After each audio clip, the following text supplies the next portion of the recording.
And I sat on the floor of my office and had it all spread out around me, and I'm trying to work out the order of things, because all of the investigations in Di's folder wasn't necessarily in time, date, order. And once I had that in a bit of what made sense to me, I needed to get Di back in and take another. Welcome back to Code Red, everybody. We're part 2 of our Stalker case from Australia, the land down under. And with us, we have Dee McDonald, who was the survivor of the stalking case. And we have the investigator, Beck, who actually brought this thing to closure and is going to kind of take us home here in episode 2.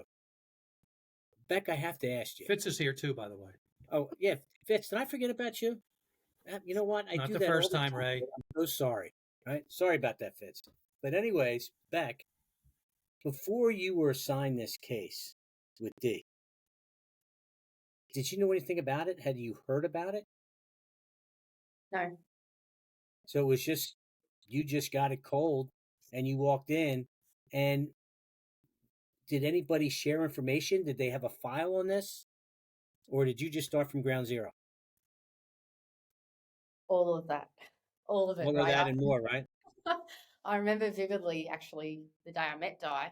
And from my memory, the way it came about was that, as Di mentioned in the last part, the complaint made to Parliament. So that had gone across to the Victoria Police Commissioner and then filtered its way down to our office. And as I was the only detective in the team, I was assigned the case, and it was, we've got this complaint. Di McDonald's coming in. We've got a meeting with her. There's been multiple reports over a period of time, and I knew that Di wasn't happy with police. So I vividly remember meeting her, and I remember that the day Di I was sick. My head was foggy, and I remember sitting across a very large table from Di who had a folder like that, full of paperwork, and looking at Di, and I could tell, and Di, correct me if I'm wrong here, but she was not happy at all. And I'm not.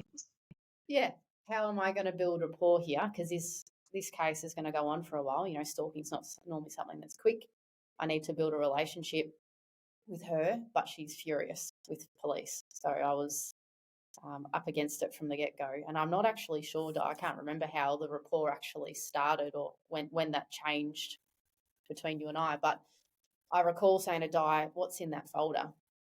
And she's like, evidence. I've been collecting things for years, and my head, is exploding because there was so much evidence. And when Di reluctantly handed it over to me, because I think she thought I was going to lose it, and I'm flicking through it, there was actual exhibits, hard copy exhibits, the posters that should have been collected by police that weren't collected by police, that had forensic evidence on them, sitting in this folder that Di had. So would it be fair to say that until your involvement, the police really had no active role in Di's case? Very little. Very little. I think Beck, as well. You can be diplomatic here, Beck. I know it's your former agency, but go ahead. Yes and no. I think I had the benefit of being able to pull it all together and look at every case prior to family violence investigation units being created, and that was on the back of a royal commission. So prior to, I'm not even sure the year, it might have been 2018, but those specific units created with detectives to investigate family violence, it wasn't. It was done by uniformed members on the divisional van that are going to multiple jobs and things. So they weren't able to spend the time on these cases. So when I was assigned Di's case, and I was able to go back and look at our system and see every report she'd ever made and see that they weren't all to the one police station, and that's not any fault of Di's. You go to the closest police station. But I think the police weren't able to look at it holistically because, for example, you've got St Kilda police looking at something and then Craigieburn and Broadmeadows, and it was just very disjointed, whereas I had the benefit of being able to look at everything overall. And sure, there were some problems and things that could have been done better, definitely. But I was able to pull some of those cases that had been unsolved and add them to my investigation when I started that with Di. So, October 2014, Mm. Di first meets this gentleman, and the issues begin probably around May, where they become kind of a problem. So, May of 2015. When do you get involved? 3 years later. You're getting involved in 2018? Yep. So, this is now going on for almost 4 years. Is that fair? Nearly 5 died. Well, Yeah, four yeah, at that probably point. 3.5 years. Yeah. Yeah, 3.5, almost 4 years. So, your first steps in the investigation is to look at all this evidence. Mm. And after you look at all this and you go, oh my God, there's so much forensic evidence here, so many other things here. Why don't you just go out and make an arrest? Not that simple. Good. I, Tell me how. Tell me why not. Ray knew that, but he wants to hear. I knew that, but I'm just setting you up here. Tell me why not. I think for a visual representation as well as to what I was doing. So again, you imagine Di's folder; it's huge, and all of the police investigations that I had to get. Some of them had been filed because I was so old, so I had to get them sent to me. And I sat on the floor of my office and had it all spread out around me, and I'm trying to work out the order of things, because all of the investigations in Di's folder wasn't necessarily in time, date, order. And once I had that in a bit of what made sense to me, I needed to get Di back in and take another statement from her and go through. So when did this letter get received, and when did that letter get received, and make sure that they hadn't already been which ones hadn't been reported. So it was all very messy to begin with. And I remember my colleagues walking in. It was a very small team, and there was just paperwork everywhere. It made sense to me, but it didn't make sense to anyone else. And I was like, "Do not touch it. Don't even look at it. I've got it in order that makes sense." But yes, so I was able to see that some of the letters had never been forensically examined, and obviously there's issues with the ones that Di had because they'd been contaminated by sitting, in folders and being touched by multiple people. But there were still things that were able to be done with that. Jim, you held up a letter before where I think from memory you can see at the top of it there's the tape when it was photocopied. Probably you can see that there was tape and fibres stuck in that tape from when they were stuck on the business windows. So I was able to send them all off to our forensic lab, or Victoria Police's forensic lab, and get it examined for fingerprints and DNA, and also to look at the fibres that was stuck in the tape. And to answer your question, Ray, why didn't I go and arrest him? Well, let me ask you this, Beck. Di knows that the stalker, she knows who he is, she knows his identity. How long does it take you to determine that who Di says the stalker is, that's the guy? Very quickly. Same as Di.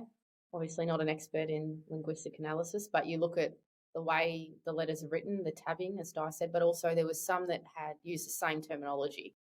I think there's reference to a dartboard used in at least 2 letters over maybe 12 months. There was a big gap in between those.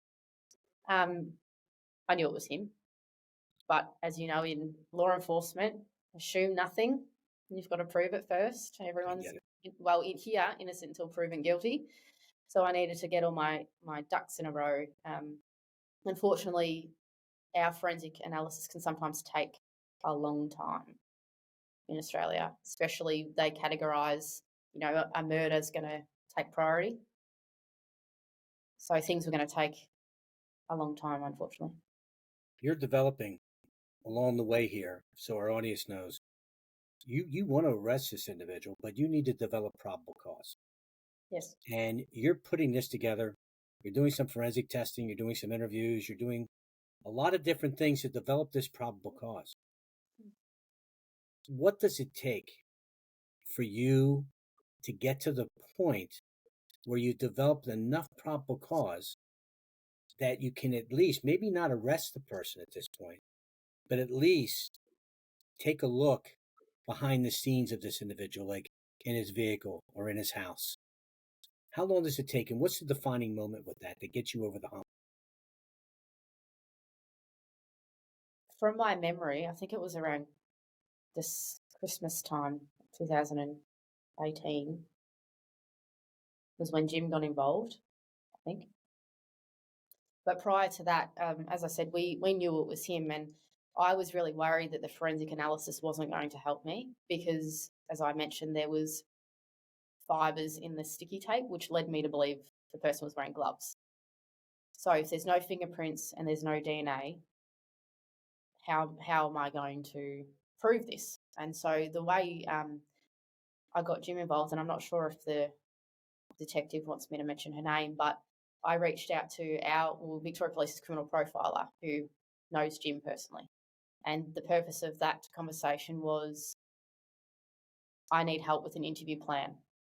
How am I going to interview him? This is what I know about his personality and what he's been doing.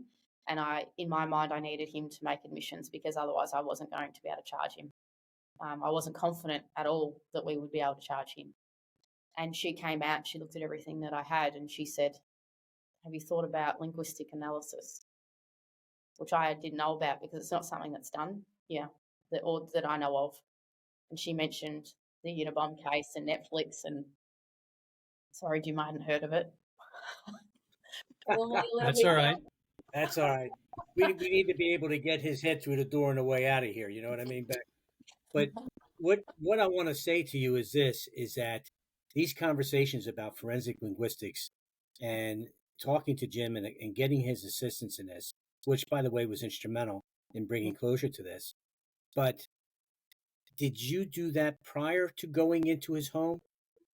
Or was it after you went into his home when you had these discussions? Because you did get a search warrant for his home, correct? Yeah, we did. And I apologise. I can't remember which order it was. I think it took me a long time to get approval for Jim to be involved. There's a lot of red tape around that. But I definitely did a search warrant on the house. The stalker wasn't home at the time. He, from memory, he saw us coming and left it and received a phone call, but didn't want to come home while we were searching the house. But that was another big moment as well. But circumstantial evidence was found. For example, searching the kitchen and the dining table, there was, other members going through everything. And there was a plastic shopping bag, like a grocery bag, that I looked at, and in that was a black balaclava and black gloves, which is mind-blowing to me that they would just be sitting there ready to go in the house. Why? Why is that mind-blowing to you? It's like a little go bag. Yeah, absolutely. And if I could add, there was surveillance film or surveillance recordings from one of these storefronts or telephone pole, wherever these posters were being put up, and there's a guy in the description of the clothing you also found in the stalker's house. Correct. Yeah. So again, maybe not direct evidence, but circumstantial, as you said. Circumstantial, for sure. There was also other things located in the house, such as one of the photos that's used in one of the flyers. I think it was Di and Kathy. Can you hear the drilling? I heard a little bit of it, but don't worry about it. Sorry. So one of the photos of Di and Kathy that was used in a flyer, there was a cutout, a piece of paper where you could see it was a Facebook photo. So the comment and stuff was still there, but the photo was gone. And that's just randomly in a kitchen cupboard, sticky tape, things like that. So we were able to seize all of those things and send them off for testing. The glove fibres in the tape was compared to the gloves that I seized. And obviously it's difficult for the experts to say that the fibres are from those gloves. They can't say that. But what they did say was that the fibre type was so unique that it would be unlikely that they weren't from that type of glove, which also added to my case. But again, it's not illegal to have a balaclava and gloves in your house. It's just circumstantial. But it was a really big win for me and the case just to have that. And also to find from memory, we found some other writing styles, cards and things that I think we might have used as well later with Jim.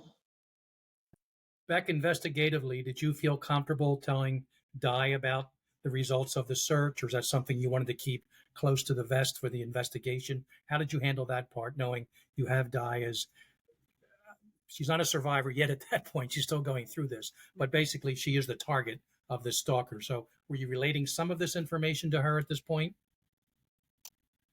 I tried to keep Di as updated as possible. I think that added to the rapport building, because I always said to Di, I'll tell you if I've got something to tell you. Ring me if you want to know anything, and I'll tell you what I can. I don't know, Di, that I told you that we found the balaclava. Yeah, you did. You did call me about issuing the search warrant and what happened when you first went into his home. You did tell me all of that. Yeah.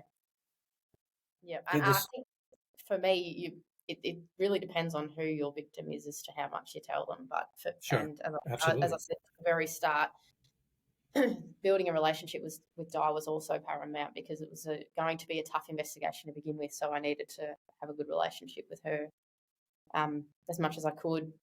So, and then I think it was April 2019, roughly, that he was arrested, and that was after we definitely had Jim's report then. Well, let me ask you, when I know you're going to show something. There's the front page of the report. I yellowed some things here, but it's dated February 7th.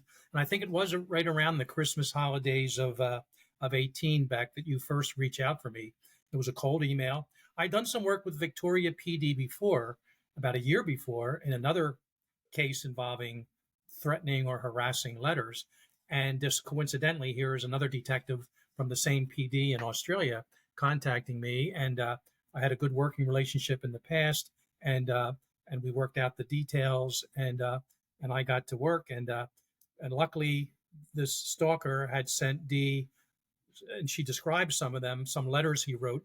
We actually come in your store and hand them to you, or hand them to other people, Dee, and then that they became the known writings of our suspect, because you always, if you're going to do authorial attribution analysis, fancy word for comparing documents for content, etc., you need question communications. And what do we have? 24 of them or so of the different flyers around Victoria. And then we had another handful of known writings of the stalkers, which contain a lot of good information linguistically. And that's how that part came together. And I know, Beck, I've heard you say in the past that I emailed you that report, and you went right to the conclusion at the end, and you were kind of glad in how I sort of summarized that for you. And I think you told Dee not too long after that. There's a lot of pressure from my end, as I sort of alluded to before. It took me a long time to get approval to get Jim involved.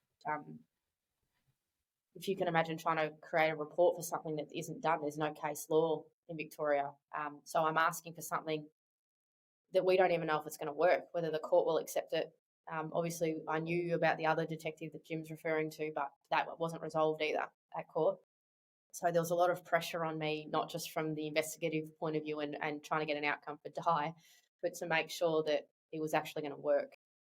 So I did, Jim. It's not an exaggeration. I didn't read your report straight away. I just went to the end. And I remember my reaction, and my colleagues talk about my reaction to it, because it was such a relief. Like, I knew it was him. Di knew it was him. Everyone knew. But to have an expert confirm that was huge. And there are many cases I'm asked to look at, in the U.S. and other countries even, and the conclusion doesn't come to that. And I say, look, or I mean, just tell them verbally, there's not even a need for a report. Sorry, you either have the wrong person's writings, or this person is really, really clever in how they disguise things. That's pretty rare that would happen. But in your case, of course, I go into every case objectively, and I just looked at the Q docs, the question docs, and the K docs, the ones known to be written by the stalker. And I got my magic pens out, and before long, I said, and what we say, just like you said with the laboratory, with fibers on gloves, they can't say it's an exact match. And in linguistics, we don't say that either. But my ultimate opinion was that the Qs, when compared to the writing style of the stalker, used his actual name in the report, in his 7K documents, the 7 known writings of his, is consistent to the degree of exceptionally distinctive. And that's the highest on the scale of linguistic comparison.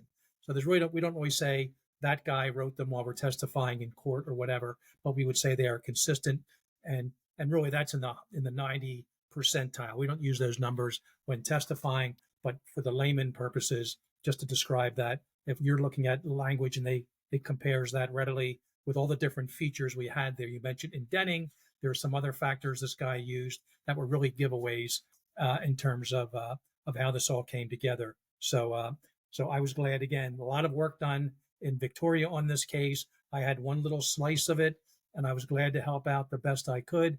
And then you had my report back. I assumed you turned that over to prosecutors, and what happened from that point? Jim, before you go back, I just like to tap into Jim a little bit here. Jim, I'd like to know if you could give an example or two Sure. of what led you to come to that decision that this was at the highest point of the scale that you use or that people in your field use to give authorship to a document. Sure. And the first thing I did was compare the 20, there were some duplicates in there, but 20 question communications. So the first thing I do in every case is compare them for common authorship.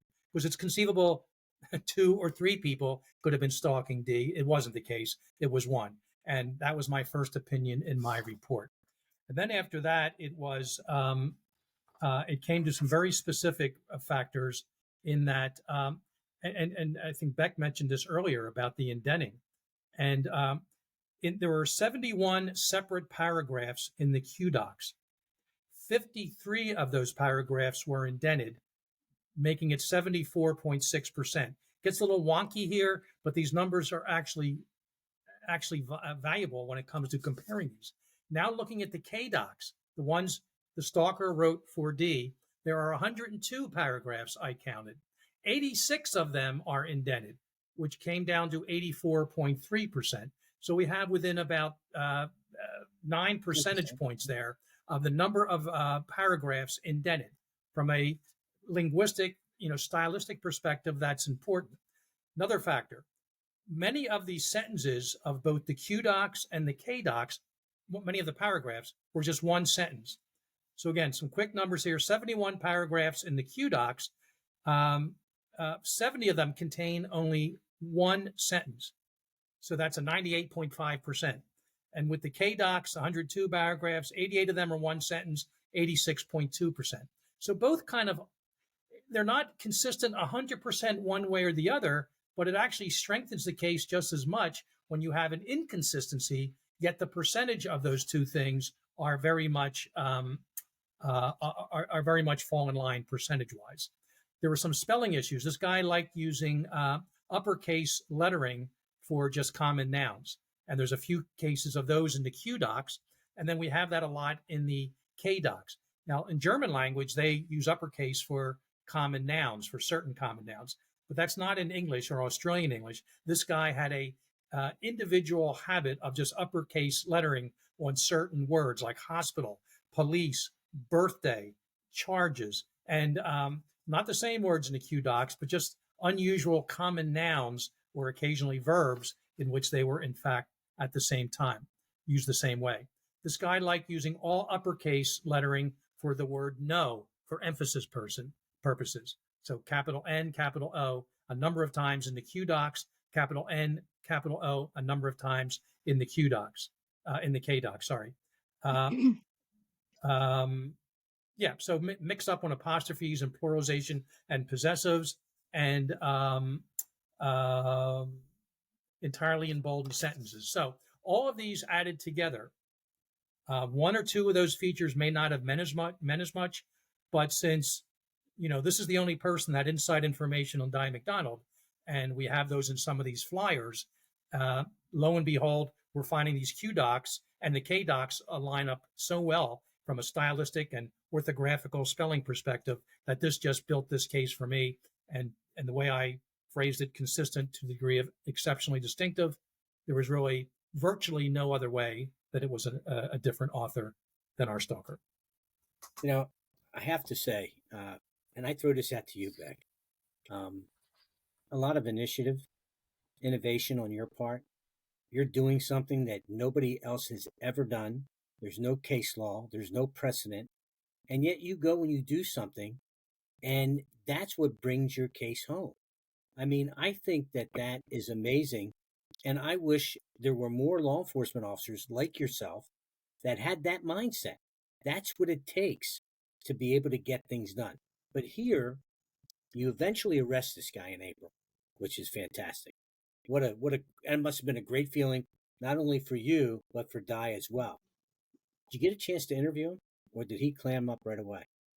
He clammed up. That's a legal term. That's a legal term, by the way. Clammed up. Thank you. I get that. It's clam, not something from down under with the clams. I get it. We're not talking lobster, right? It'll be shrimp. See, sometimes Jim has a tendency to put these things in the telephone book interview. We'll talk about that offline. That you can usually do those things. It's a Philly thing. It's a Philly thing where Jim and I are from over in the States. But he clams up on you. But you know what? Even though he clams up, you still get a chance to read his body language. What's his body language telling you? I think he knew that we had him. And from my perspective, I'd obviously gone through every other interview ever relating to Di. So I knew how he was, well, I thought I knew how he was going to behave with me and victimize himself. And I actually thought that he would try and talk his way out of it, but he didn't. My feeling is that once we'd done that search warrant and there was things missing, like the balaclava and the gloves, that had never been done before. And it probably changed his mindset of how he was going to behave. And so I was incredibly disappointed that I wasn't going to be able to get his version, even if it's all rubbish. I was hoping that it would be the opportunity to tell Di his reason for why he did what he did, no matter how fanciful that was. I think the interview only went for a couple of minutes, which the longest part would have been me reading him his caution and rights.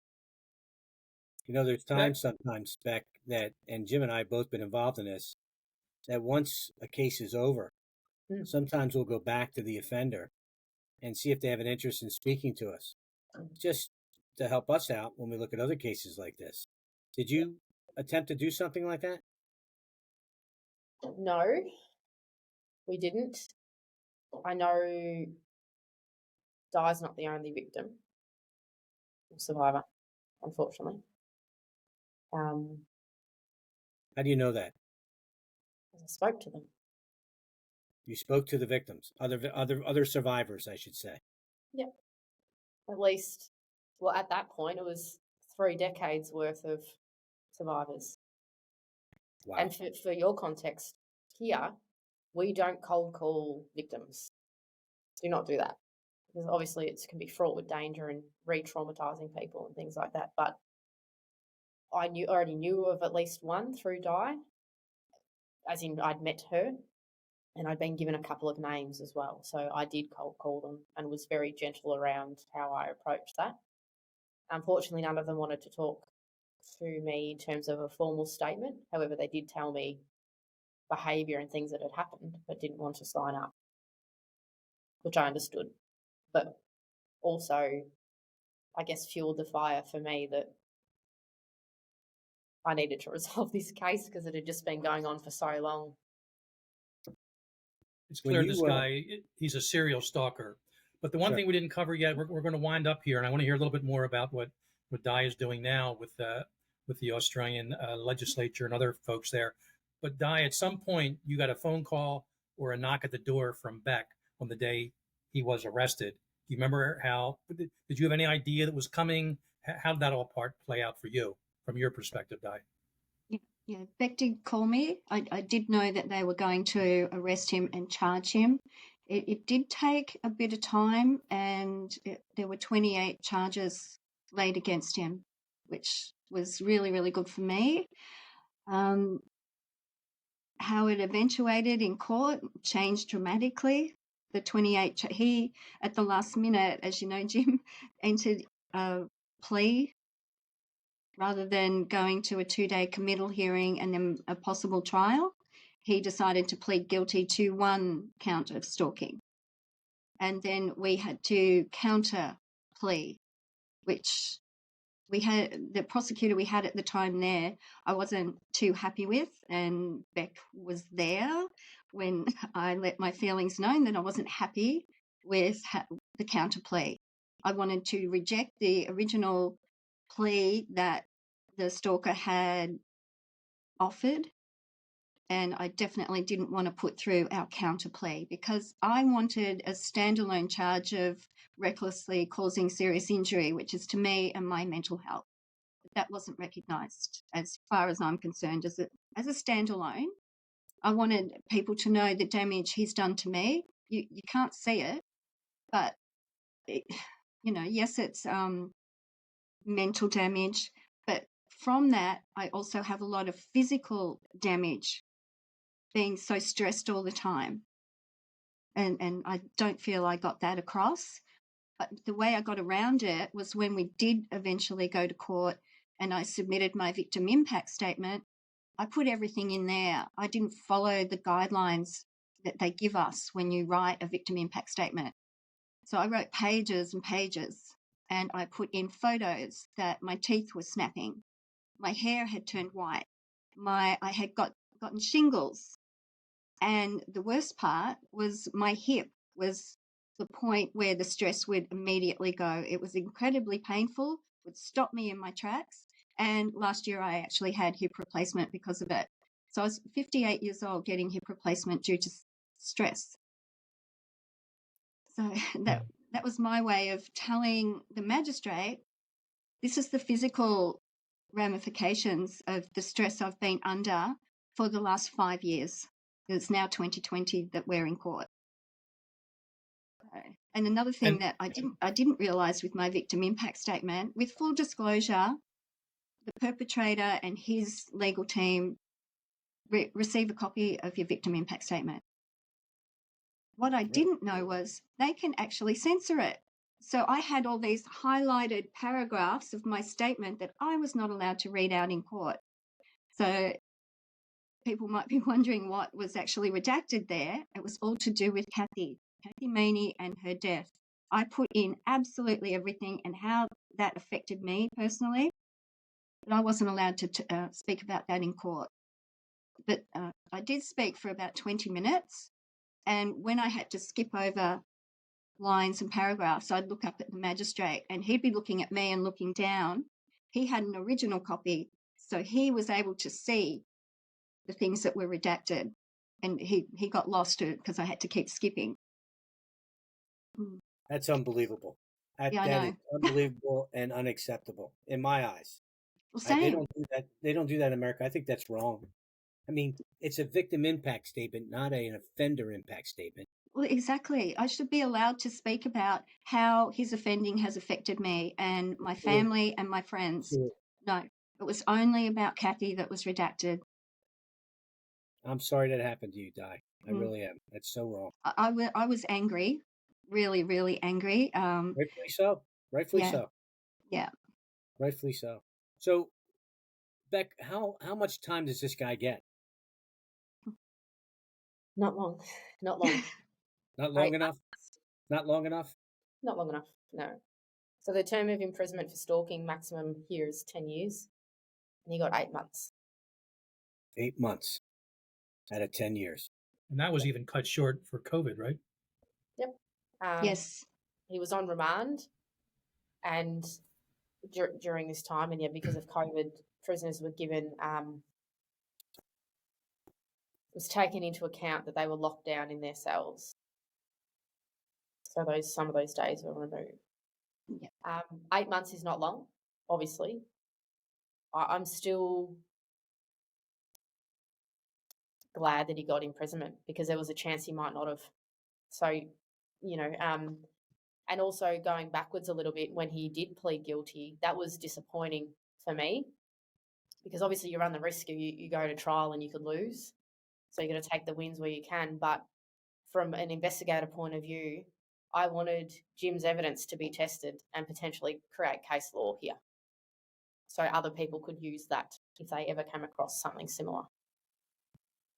And also I think, speaking for you, Di, I think Di would have got a lot out of giving evidence and actually telling the court what had happened and telling a jury what had happened to her, and that was taken away from her, and the only chance she really got to do that was the victim impact statement, which was then redacted.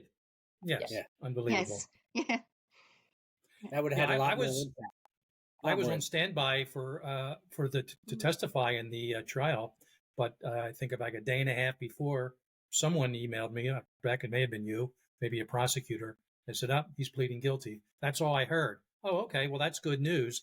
But I didn't find out until later. Kind of reduced charges. Some were thrown out, and only the 8-month sentence on his part, which even that was cut short. But I would have gladly testified in that case, and perhaps, yes, helped to create some case law in Australia for the other linguists who work there, who are trying to do some of the work like this in that regard.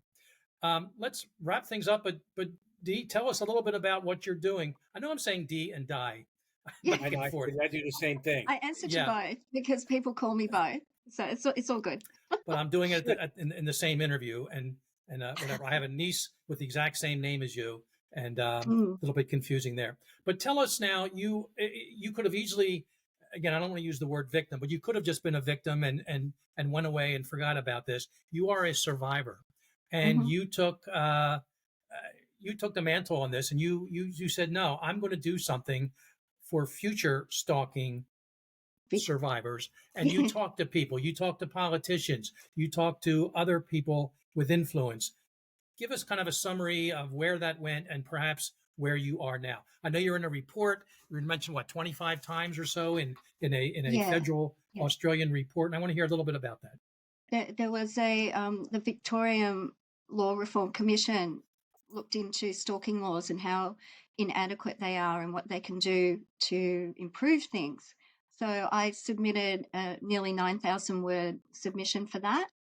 And the final report, 7 of my recommendations to help victims when they first go into a police station and all the way through have been, should be implemented. And so with my story, it was mentioned 25 times in the final report, which I'm very proud of, that they actually listened to me. From there, I've been appearing in Parliament, updating victims of crime compensation. I was not allowed any compensation. They said to me, come back when I had a case. So I was funding all of my security measures and that by myself. I'm extremely grateful to my bank allowing me to redraw equity out of my home to do this. So it's very expensive. Still your money, though. Yeah. I had to also purchase a new car because he had completely destroyed my car. So now the Compensation Act has stalking and threats to kill and threats to cause serious injury as something that a victim can claim or a survivor can claim. And another thing, what I didn't know was with the Compensation Act, a perpetrator is actually advised when you go for compensation, when you apply. I didn't know that. So they have a say in whether or not you receive any compensation. That's now been taken away. Good. Well, that's good. That's good. It's just insane that the perpetrator has so many more rights than a victim survivor. So that was a big tick for future victims. And so now what I'm trying to do is get a foundation happening, the Stalking Awareness Foundation for Empowerment, SAFE for short, and also implement a Stalking Awareness Day in the month of May, because the month of May here in Australia is Domestic Violence Month.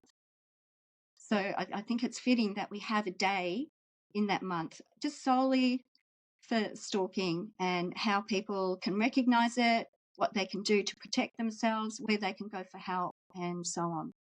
With that said, Di, what should people do if they're being stalked? I mean, you wrote the book on it. I mean, I think so. And she didn't want to be the author either. And you didn't want to be the author. No, that's correct. I get it. Yeah, that's true. But what you did is amazing to me. I think you're amazing for what you did. And Beck, you're even amazing in what you did and how you were able to bring this thing together with your innovation and getting things done. But with both of you guys, what should victims do if they're being stalked? Yeah, keep everything. For whatever reason, I kept the original rose he gave me. I think I had it in a book, pressing it, how it dries out and you press Mm-hmm. whatever reason, I did that. And just started keeping everything else, from the used condoms he left on my doorstep and in my mailbox. I kept those.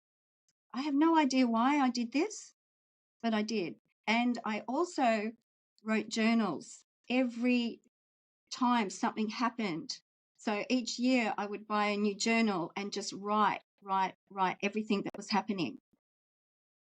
You So, forget when it's overwhelming and you've got so much going on in your mind, and you've still got to function, you've still got a house to run, you've still got children to get to school and things like that, and sick parents. So journal keeping was very, very so, productive for me. so Di, then you're saying make sure you document every Yeah. incident. Yes. Make sure you're talking to someone and informing others about what's going on. I'm lucky I had a lot of friend support, especially with the 2 venues involved. They were amazing. I mean, yes, I knew them, but got to know them extremely well after all of this. Obtain a Just protection order, right? From the yes, individual. yes, definitely. Don't ever meet with them or her. No. I did send him a text message to say I was going to police and the courts for an intervention order, and he pleaded with me not to do that and that he would leave me alone. Well, yes, he lied. Surprise. But Yeah, but and every time I went into a police station, I would take a copy of the statement that I made. I had 28 statements before I met Beck. so you 28. visited the police station Yeah, 28 times? 28 times. Wow. Yeah. Let's finish up with former Detective Beck Norris. Would you add anything on to, from a law enforcement perspective, would you add anything on to what Di just had to say in terms of what should a stalking victim do in terms of certainly dealing with the police? I think unfortunately Di is absolutely correct in terms of documentation. You can't underestimate how powerful that is when someone comes in with times and dates and what's happened, because as Di said, when stalking is going on or offending is going on, things become blurry and you forget, and it makes it really hard for law enforcement. I appreciate that it's not always safe for people to keep journals or things like that, especially in a domestic violence type stalking situation. So I would certainly suggest, even you can get apps on your phone that you can hide things and make notes so that it's safe. Send it to friends and delete messages so that there's a record somewhere. It's incredibly important. But as I said earlier, to trust your instinct and don't take no for an answer. If you go to a police station and they don't give you the support that you feel that you need, don't accept that. There's ways in Victoria where you can contact the officer in charge of the police station. Contact them. If that fails, contact the Professional Standards Command and make a complaint. It shouldn't get to that, but don't ever accept no. And in the U.S., that would apply whether it's FBI, local police. There's always a sergeant, lieutenant, captain, chief, someone. Keep going up those higher ranks and let them keep saying no. So if something bad does happen, we're hoping it doesn't, it's going to fall back on them and make them really look bad. I've worked a number of cases as a police officer, FBI agent, and later profiler, in which sometimes the local folks didn't get involved as much as they should have, and it turned out to have some really nasty endings for the not a survivor in these cases, but victims. So, look, we've kind of gone a little bit over our time. I can't thank you two enough, first of all, for bringing me into this case back in, I guess, right around Christmas of 2018, and allowing me to work it. I learned from this case. It's something else. I actually use, I black out names, whatever, but I use it in my teaching at Penn West University for threat assessment, forensic linguistic analysis. And my students learn from, unfortunately, Di, what you had to go through. But that makes them better at what they do for future cases in that regard. So I'm happy both of you came with us on the program today, and I hope a lot of women and some men out there, men are stalking victims too at times, and they learn the rules kind of are the same, more or less, in terms of things you should do in terms of documentation, going to law enforcement, what have you. So again, thanks to you guys. Ray, I'll turn it over to you to take us out of here. One last thing is I am honored to be in your presence and to be on a show with both you, Di, and you, Beck. I think you guys are fantastic, and you are heroes to women, and they should look up to you of exactly what to do when they're involved in a situation like this. You guys are fantastic.